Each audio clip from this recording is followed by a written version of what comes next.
आइए बच्चों, modern method के साथ हम इसे बिल्कुल ही आसान और प्रैक्टिकली तौर पे करते हैं। कैसे करते हैं हम?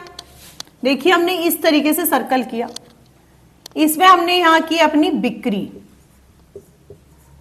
इंग्लिश में भी लिखूं बच्चों नीचे? चलो लिखती हूं, सेल्स। ठीक है। उसके बाद है हमारे देनदार, जिन्हें बोलते हैं हम डेब्टर्स। ठीक है। उसके बाद आती है हमारी यहां लैंड, बोलते हैं भूमि। ठीक है।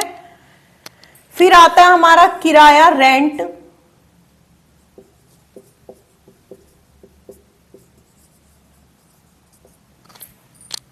उसके बाद है हमारी भवन, जिसे बोलते हैं इंग्लिश में बिल्डिंग। बच्चों दोनों चीजें याद करके रखना। आपको थोड़ी वर्ड मीनिंग भी लिखवाऊंगी कि भवन, बिल्डिंग, क्योंकि आप यूपी बोर्ड के बच्चे हो तो आपको ये चीजें थोड़ी कम समझ में आती हैं। फिर उसके बाद है हमारे पास लोन, ऋण, बैंक लोन।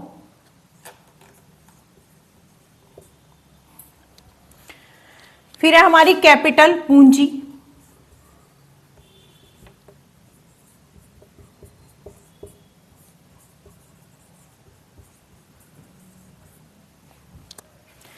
फिर है कैश, नगद। नगद भी बोलते हैं इसको, रोकड़ भी बोलते हैं। फिर है क्रय, बोलते हैं परचेज।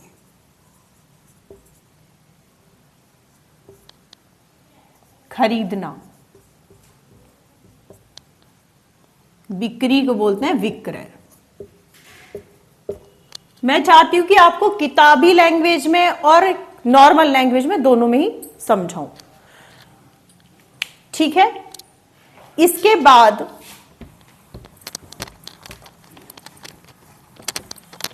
अब हम सिर्फ 5 के ऊपर चलते हैं। पूरी जो हमारी एंट्री है वो सिर्फ 5 के ऊपर बनेगी।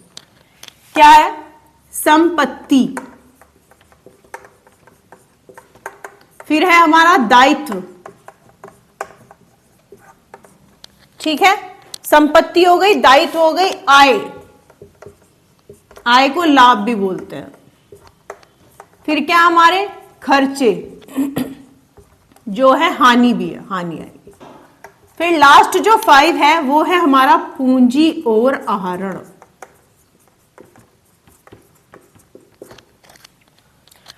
अब देखिए बच्चों, हमें पता किस तरीके से लगाना है कि क्या संपत्ति और क्या हमारी आय है।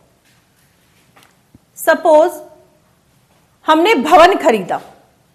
अब हमने भवन के लिए पहले पैसा खर्च किया है, खर्चा तो हमारा उसमें भी हुआ है, लेकिन वो हमारे पास जो भवन है वो हमारी संपत्ति होगी। भवन क्या है? हमारी संपत्ति। उसके बाद भवन में, संपत्ति में सभी चीजें आ जाएंगी। भवन में भवन है, फर्नीचर है, हमारे जो विनियोग होते हैं,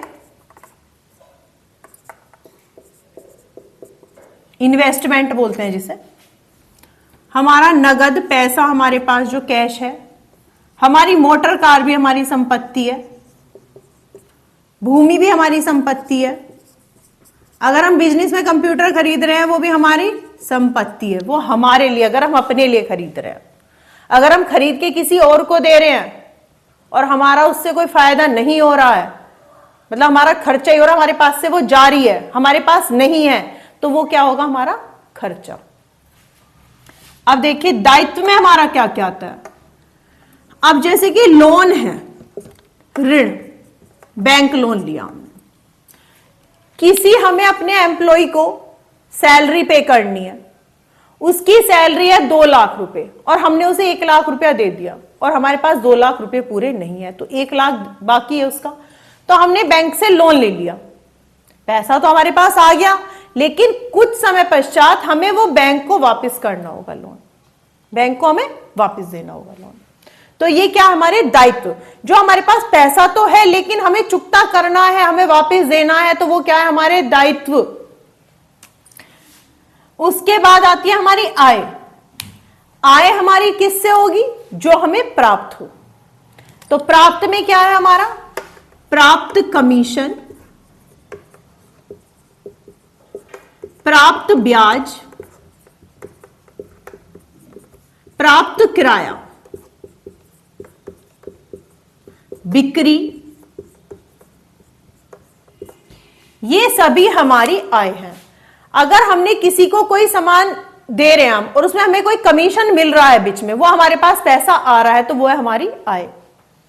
ब्याज, हमने कहीं पे अपना पैसा दे रखा है और उस पे हमें ब्याज मिल रहा है, तो वो क्या है? हमारी आय। अगर हमें देना पड़े, हमारे पास से जा रहा हो, तो हमारा खर्चा होगा, और अगर हमारे पास आ रहा है तो हमारी आय होगी।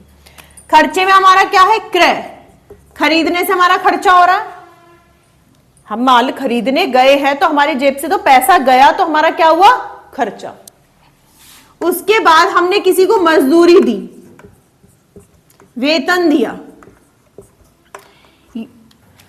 अगर हम किसी को वेतन दे रहे हैं तो वो अगर हम दे रहे हैं तो हमारा खर्चा होगा।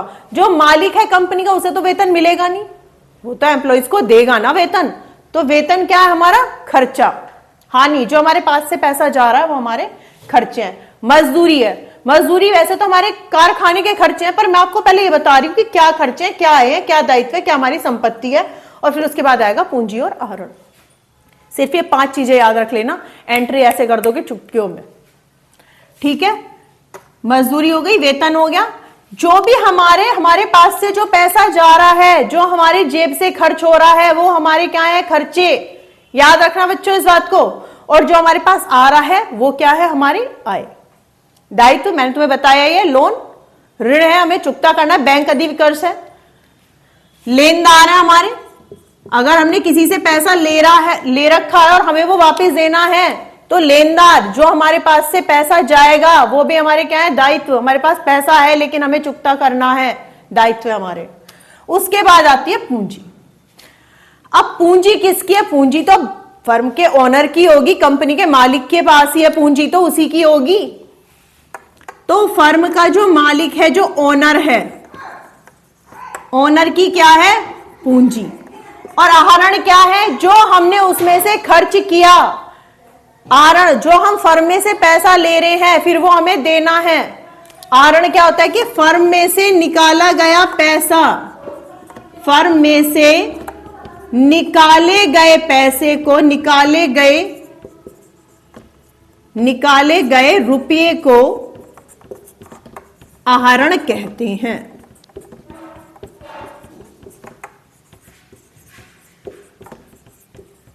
जिसे बोलते हैं ड्राइंग्स, ड्राइंग। ठीक है बच्चों, पहले हम ना थोड़ा मतलब कि इसी तरीके से करेंगे, क्वेश्चन हम बाद में सॉल्व करेंगे। पहले हमें सिर्फ ये समझना है कि अकाउंट्स है क्या, नियम बताओ, हमें एंट्री बनाने के नियम बताओ, सिर्फ हमें आसान करनी है अकाउंट्स, बिल्कुल इजी करनी है, स्टेप टू स्टेप करेंगे हम अकाउंट्स। ठीक है, इसी के साथ बाय, धन्यवाद।